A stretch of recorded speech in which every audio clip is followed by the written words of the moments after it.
Ажеке адамға жаназа оқылбай қалса, эмне болот ахиретте, акыбалы кандай болот? Жаназа окуу фарзы кифая. Окубай койса, ошол элдин бар күнөөкөрү болот. Бирок ал өлгөн киши күнөөкөр болбойт. Ал эмне кылганына күнөөкөр болсун? Өлүп калганына ол.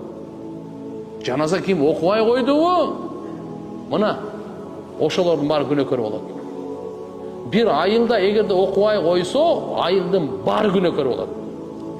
Эгерде хотя бы bir 3-4 окуп койсо, анда айылдын башка күнөөкөрлөрү, окубай койгондордун күнөөкөрлөрү сразу жок болот. Ушуну фарзы кифая деп коет.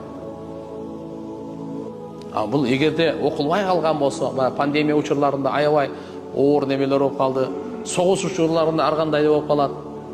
Ошондой учурларда жаназа окулбай калган болсо, ал туган ал алхамдулилlah иманы сак эле ал. Ал имансыз болуп калбайт ал. Албетте Бухари шарифтин риваятын айтып коеюн.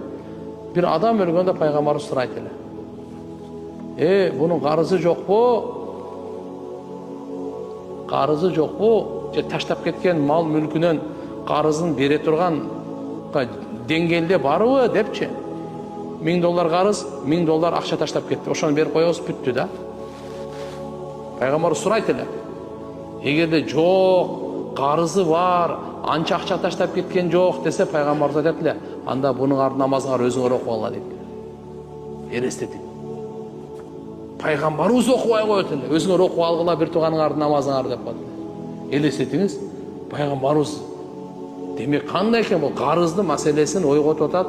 Туган ким карыз болсочу, жер тырмаңыздагы 1 сом тапсаңыз дагы карызга берин.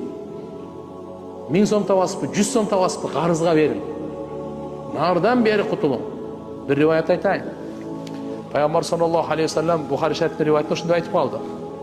Мынан карызы барбы dediler, карызы бар. Анда мен окубайм деди, силер окуп ала дегенде Абу Катада радыйаллаху анху сахаба, аты Абу Катада. Ал айтты: "Я Расулаллах, бунун карызын мен кепилдик алам" деди. Не деди? Кепилдик алам деди. Ана мейли деп пайгамбарыбыз анан окуду анан. Ошон үчүн баягы карыз жаназа окуп атканда молдокелер, "Ой, бунун карызы болсо кепилдик алган бир жан туугандары барбы" деп айтып калат го. Ушундан улам чыгып келген маселе.